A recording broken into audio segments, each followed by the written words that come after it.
আজকের ভিডিওতে দেখানো হবে কিভাবে আপনারা দুইটি নকশা বা দুইটি শীট পাশাপাশি জয়েন করবেন সম্পূর্ণ হাতে থাকা মোবাইল ফোনটি দিয়ে বিডি কাটের মাধ্যমে।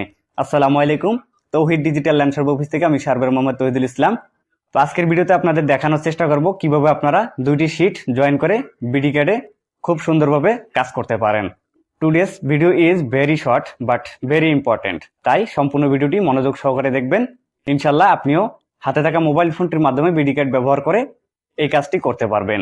তো এখানে আমরা দুটি নকশা ইনসার্ট করেছি এবং স্কেলিং শেষ করেছি। তো আমরা নকশা ইনসার্ট এবং স্কেলিং এগুলি সবাই করতে পারি। তো সম্পূর্ণ ভিডিওটি দেখুন, তাহলে আপনি আজকের এই ভিডিও দেখে শিখতে পারবেন কিভাবে নকশা জয়েন করে কাজ করতে হয় বা নকশা জয়েন করতে হয়। তো দেখতে পাচ্ছেন এখানে রাধাকৃষ্ণপুর 108 জেল 1 নম্বর শীট এবং পাশে যে নকশাটি আমরা রেখেছি সেটি হলো রাধাকৃষ্ণপুর 108 2 নং শীট। তো দেখতে পাচ্ছেন আপনারা 1 নং শীট এখান থেকে জয়েন নিবে। তো এটি হলো 2 নম্বর শীট এবং এদিকে যে 1 নম্বর শীটটি আছে, তো এখানে আপনারা দেখতে পাচ্ছেন এই দিক দিয়ে 2 নম্বর শীটটা জয়েন হবে। তো মোটামুটি আমরা সবাই বুঝি যে কোন দিক দিয়ে কোন শীট জয়েন হবে বা কোন মৌজাটা জয়েন হবে। তো তারপর আমাদের প্রথমে যে কাজটি করতে হবে, আমাদের একটি নকশা সিলেক্ট করতে হবে এবং উপর থেকে 3 ডটে যেতে হবে। তারপর প্রপার্টিজ ট্রান্সপারেন্সি পেয়ে যাবেন। তো এখানে আপনারা ক্লিক করে দিবেন, দেওয়ার পর আপনারা একটু অ্যাডজাস্ট করে নেবেন। তো আমি এখান থেকে 33% দিচ্ছি। দেখেন এটা কিন্তু আলোটা কমে গেল বা ব্রাইটনেসটা কমে গেল। তো আমরা কি করব, আবারও এটা কেটে দিয়ে আমরা অপর নকশা সিলেক্ট করব। এখান থেকে সেমভাবে 3 ডট থেকে প্রপার্টিজ, তারপর ট্রান্সপারেন্সি, এখানেও আবার আমরা কি করব 33% রেখে দিব। তো আপনার নকশা অনুযায়ী আপনি অ্যাডজাস্টও করে নেবেন। তো তারপর যেহেতু আমাদের যে 2 নম্বর নকশাটি আছে সেটা এখানে জয়েন নিবে, তো আমরা কি করব এই পয়েন্টটাকে রেফারেন্স করে জয়েন করার চেষ্টা করব।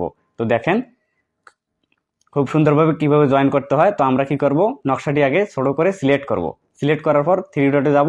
এখান থেকে আমরা মুভ টুল ব্যবহার করব, কপি টুল ব্যবহার করে করা যায়। তাছাড়া আরো অনেকগুলি মাধ্যম আছে যেগুলির মাধ্যমে শীটগুলি জয়েন করা যায়। তো আমি আজকে একটি আপনাকে টুলস দেখাচ্ছি, যেটি হলো মুভ টুলস। এটির মাধ্যমে কিভাবে জয়েন করতে হয়। তো আমি মুভ টুলসে ক্লিক করে দিলাম। দেওয়ার পর আমরা কি করব, এই যে দেখতে পাচ্ছেন এখান থেকে আমরা রেফারেন্স করব এই পয়েন্টটিকে আমরা অন্য নকশার পয়েন্টের সাথে মিলাবো। তো আমাদের উপরে বলতেছে স্পেসিফাই বেস পয়েন্ট করতে। তো আমরা কি করব, এটাকে বড় করে জুম করে এখানে একটি ক্লিক করে দিব। দেওয়ার পর আমরা ছোট করব। ছোট করার পরে আমরা চলে আসব এই নকশায়। তো এই নকশায় আমরা জানি যে ওই পয়েন্টটি এই পয়েন্টের সাথে মিলবে। তো তারপর আমরা কি করব, এখানে একটি ক্লিক করে দিব। তো দেখেন আমরা একটু বড় করে নিব, বড় করে নেওয়ার পর ক্লিক করে দিব। দেখেন আমরা বড় করে নিলাম এবং এখানে একটি ক্লিক করে দিলাম। দেওয়ার পর আমরা কি করব, একটু ছোট করে দেখব। তো দেখেন একটু যখন ছোট করে দেখলাম, তো তখন আমরা দেখতেছি যে এখানে আমাদের জয়েন ঠিক আছে, কিন্তু এই দিক দিয়ে অনেকটা ফাঁকা অংশ চলে আসছে। দেখেন অনেকটা ফাঁকা অংশ চলে আসছে। তো এটা কিভাবে আমাদের মিল করতে হবে বা ঠিক করতে হবে, উপর থেকে সর্বপ্রথম আপনাকে টিকমার্কটি দিয়ে দিতে হবে। তো তারপর আপনাদের যে কাজটি করতে হবে, আপনি কোন নকশাটি রুটেট করতে চাচ্ছেন বা ঘুরাতে চাচ্ছেন, ঘুরে মিলিয়ে চাচ্ছেন, অবশ্যই আপনাকে রুটেট করে এখানে মিলিয়ে হবে। তা আমি চাচ্ছি যে আমরা 2 নম্বর যে শীটটা, এই 2 নম্বর শীটটা রুটেট করে মিলাবো। তো এর জন্য নকশাটি ছোট করতে হবে। তারপর 2 নম্বর যে শীটটি আছে এখানে একটি ক্লিক করে দিতে হবে। দেওয়ার পর যখন সিলেক্ট হবে উপর থেকে 3 ডট থেকে আপনারা রুটেটে ক্লিক করে দিবেন। ক্লিক করে দেওয়ার পর আবারও আপনারা বড় করবেন। তো আপনারা যখন আবারও বড় করবেন, বড় করে আপনি যে বেস পয়েন্টটি নিয়েছিলেন সেই বেস পয়েন্টে চলে যাবেন। এই যে দেখেন এখানে আমরা এই বেস পয়েন্টটি নিয়েছিলাম। তো আমরা এখানে একটি ক্লিক করে দিলাম। ক্লিক করে দিলে আমরা কি করব, উপর থেকে টিক মার্কে ক্লিক করে দিব। এখন আমাদের রুটেট চলে আসছে। তো আমরা কত ডিগ্রি ঘুরাতে চাচ্ছি সেটা এখানে দিতে হবে। তো আমি দেখেন আমি মাইনাস করব, অর্থাৎ মাইনাস যদি আপনারা করেন তো সেক্ষেত্রে এই দিক দিয়ে ঘুরবে এবং প্লাস করলে এই দিক দিয়ে ঘুরবে। তো আমাদের যেহেতু এই অংশটা ফাঁকা রয়েছে, তো আমাদের এই দিক দিয়ে রুটেট করতে হবে, তাহলে আমাদের মিলে যাবে। তো আমি এখান থেকে সর্বপ্রথম কি করব, মাইনাস যদি আমি 3 ডিগ্রি দেই, দেওয়ার পর দেখেন ডান করে দিলাম। ডান করলে অনেকটা ঘুরে গেছে, কিন্তু ঘুরে যাওয়ার সত্ত্বেও কিন্তু এখনও অনেকটা ফাঁকা রয়েছে। তো আপনাদের নকশার ক্ষেত্রে আপনারা যত ডিগ্রি ঘুরাতে হয় তত ডিগ্রি ঘুরাবেন। আমি কি করব, আবার এই নকশাটিকে সিলেক্ট করব। সিলেক্ট করার পরে দেখেন সিলেক্ট কিন্তু অলরেডি আছে। আমি আবারও কি করব, রুটেটের উপর ক্লিক করে দিব। ক্লিক করে দেওয়ার পর আমি আবারও এই বেস পয়েন্টে চলে আসবো। দেখেন আমি কিন্তু এটা একবারে মিলাতে পারতাম, কিন্তু আপনাদের বোঝানোর সাপেক্ষে এটা দেখাচ্ছি। তো ক্লিক করে দেওয়ার পর আবারও রুটেট। তো এখন এখান থেকে যে আমি আগে দিয়েছিলাম -3, অর্থাৎ এবার দেবো -2। দেওয়ার পরে আমরা কি করব, আবারও ডানে ক্লিক করে দেবো। তো ডানে ক্লিক করে দেওয়ার পর আমরা যদি একটু এখান থেকে জুম আউট করি, দেখেন তো দেখেন এখানে কিন্তু এখন 100% মিলে গেছে। তো আপনারা ঠিক আপনাদের মৌজা নকশা অনুযায়ী আপনারা এখানে মিল করে নেবেন। আসলে সব নকশা তো একরকম না, আবার এগুলি হাতে তৈরি যেহেতু ডিজিটাল না, তো সেক্ষেত্রে অনেকটা অংশ কম বেশি আপনার থাকতে পারে।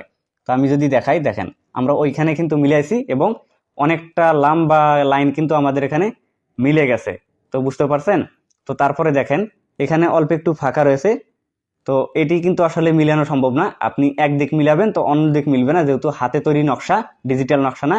তো সেক্ষেত্রে আপনাদের অধিকাংশ যে জায়গাগুলি মিলবে তখন আপনাকে ওইভাবেই কাজ করতে হবে, যে অধিকাংশ নকশা যখন আপনি মিলাবেন তো দেখতে পারবেন যে অনেক লাইনগুলি আপনার একুরেট ভাবে মিলে গেছে এবং তুলনামূলকভাবে অন্য অন্য লাইনগুলি ফাঁকা রয়েছে। তো সেক্ষেত্রে আপনার কিছুই করার থাকবে না আসলে। তো তারপরেও আপনারা চেষ্টা করবেন বিভিন্ন জায়গায় বেস পয়েন্ট নিয়ে, দেখা গেছে এই জায়গায় বেস পয়েন্ট নিয়ে যদি আমরা মিলানোর চেষ্টা করি তো সেক্ষেত্রে দেখা গেছে একরকম আসবে, এখানে মিলানোর চেষ্টা করলে একরকম আসবে। তো আপনাদের যে জায়গায় মিলে তো সেই জায়গা আপনি বেস পয়েন্ট করে এই নকশাগুলি জয়েন করবেন এবং রুটেড টুলের মাধ্যমে রুট করে মিলাবেন। তো অনেক সময় প্লাস মাইনাস করতে হবে, তো আপনারা নিজে নিজেই এগুলি অ্যাডজাস্ট করবেন, নিজে নিজে আপনারা শিখে ফেলতে পারবেন ইনশাল্লাহ। তো আজকের ভিডিওটি ছিল এই পর্যন্ত, আশা করছি ভিডিওটি আপনাদের অনেক ভালো লেগেছে। ভিডিওটি ভালো লাগলে ভিডিওতে একটি লাইক দিয়ে দিবেন, শেয়ার করে অন্যকে দেখার সুযোগ দেবেন, পাশাপাশি আমাদের পেজে নতুন এসে থাকলে অবশ্যই পেজটিকে ফলো করে পাশে থাকবেন।